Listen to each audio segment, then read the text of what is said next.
सभी को नमस्कार। मैं doctor Bharat Singh Meena, senior veterinary officer, पशुपालन विभाग, राजस्थान सरकार। जैसा कि आज आप सबको मालूम है 1 जून है। ये एक महत्वपूर्ण तिथि है पशुपालन के मायने में। वो किस तरह से है कि 1 जून को जो है पूरा विश्व दुग्ध दिवस मना रहा है, वर्ल्ड मिल्क डे। अब इस दिवस की जो इम्पोर्टेंस है, महत्व है, भारत के लिए बहुत ज़्यादा है। आज हम 247 मिलियन टन, 247 बिलियन टन, या यूँ कहें कि 250 मिलियन टन दूध उत्पादन करके और विश्व में नंबर 1 है। और ये नंबर 1 जो जो स्थिति चल रही है भारत की, ये 1996 के बाद से चल रही है। तो भारत दुनिया का सबसे बड़ा मिल्क प्रोड्यूसर देश है। और उसके साथ ही अगर बात करें कि 25% दूध जो है दुनिया का हम पैदा कर रहे हैं, लेकिन फिर भी नंबर 1 होते हुए भी कुछ कमियां हम में है या हमारे दूध में है। वो किस वजह से है? क्वालिटी वाइज, गुणवत्ता के तौर पर भारत का दूध अभी भी जो है विश्व में सर्वमान्य या एक्सेप्टेबल नहीं है। डिजीज़ जो बीमारियों की दृष्टि से देखा जाए, अगर जो एनिमल डिजीज़ हैं उस लिहाज से, फिर भी हमने जो है हमारा जो अमूल ने एक्सपोर्ट जो है काफ़ी अच्छा जो है दूध का और दूध के प्रोडक्ट्स का जो है एक्सपोर्ट अच्छा कर दिया है उन्होंने। तो हमें भविष्य में ये चाहिए कि जो हमारा दूध है उसकी गुणवत्ता सुधरे। दूध की गुणवत्ता कैसे सुधरे, उस पर आज हम बात करना चाहेंगे। कि देखो, एक रिपोर्ट के अनुसार सभी लोग देखते होंगे प्राय कि जो है दूध में अडल्ट्रेशन, दूध में जो है मिलावटखोरी का जो है वो काम चल रहा है। और ये जो है बड़ा मार्केट है मिलावटखोरी का। और इस मिलावटखोरी का जो असर है वो किसान पर तो है ही। जो हमारा पशुपालक भाई है, जो ईमानदारी से दूध पैदा कर रहा है, उसको तो इसका घाटा हो ही रहा है। लेकिन सबसे बड़ा घाटा जो है मिलावटखोरी का, वो मानव स्वास्थ्य पर है। मतलब एक तरह से दूध पी रहा है इंडिया, तो हम दूसरी तरह कह सकते हैं कि जहर पी रहा है इंडिया। तो हमारे बच्चे जो है दूध पी के बड़े होते हैं, बच्चों को दूध की अति आवश्यकता है। तो अगर बच्चों के दूध में मिलावट रहेगी तो हम एक अपनी जो छोटी पीढ़ी है, जो पीढ़ी एक वृक्ष बनेगी, तो वो छोटे पौधों को ही हम कमज़ोर कर देंगे, तो वो अच्छे वृक्ष कैसे बनेंगे। तो भारत में जो ये मिलावटखोरी है ये नहीं होनी चाहिए। इसके लिए जो है सरकार भी प्रयासरत है और जो है आम जन को भी इसके लिए जागरूक होना पड़ेगा।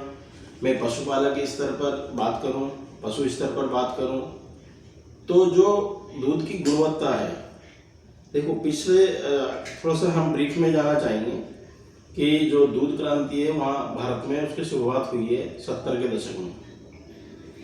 70 के दशक में जो है शास्त्री जी, लाल बहादुर शास्त्री जी के नेतृत्व में और जो है त्रिभुवन दास पटेल जी के प्रयासों से जो डॉक्टर वर्गीज कुरियन ने सपना देखा और जो उनका विजन था उसको उन्होंने सफल बनाया। और जो है कोऑपरेटिव्स बनी, सहकारी समितियां बनी। उसके बाद एनडीडीबी की स्थापना हुई, स्टेट कोऑपरेटिव बनी, फेडरेशन बने। और आज जो है भारत में बहुत विशाल जो है कोऑपरेटिव्स का नेटवर्क है। तो दूध उत्पादन है उसके लिए जो है एनडीडीबी, स्टेट कोऑपरेटिव्स और जो राज्य के पशुपालन विभाग मिलकर काम कर रहे हैं। और हमारा जो पशुपालन भाई है पहले से बहुत बेहतर किया है उन्होंने। जो है अगर हम देखें नस्ल सुधार की, हम देखें अगर उनका जो है आहार संतुलन और जो है उनका अच्छा खान पान उनकी, तो इसमें सुधार हुआ है। फिर भी और भी सुधार की जरूरत है, क्योंकि दूध की गुणवत्ता जो प्राथमिक स्तर है दूध की गुणवत्ता का, वो पशु लेवल पर, पशु के स्तर से ही शुरू होता है।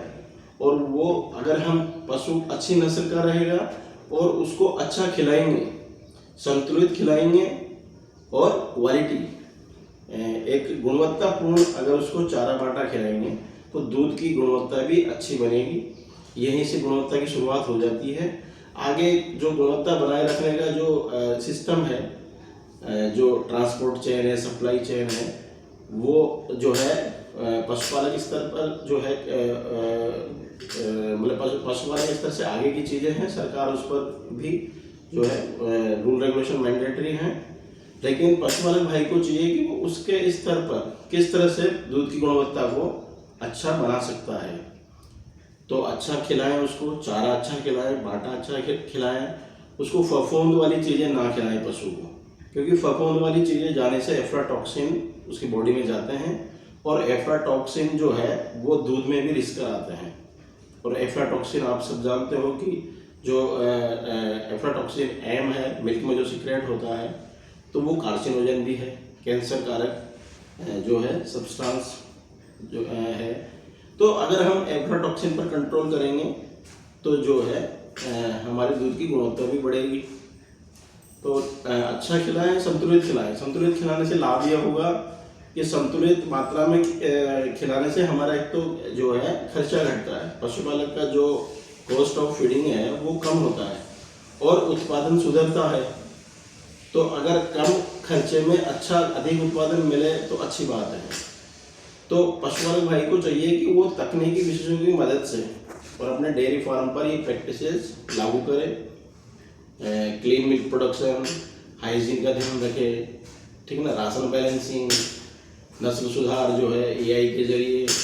तो इस तरह से काफ़ी चीज़ें चल रही है आजकल। सेक्सोटेड सीमन, बछिया का जो सीमन आ रहा है, तो इन जो है टूल्स का जो वो फ़ायदा उठाए और तकनीकी अपने फार्म पर अपनाएं।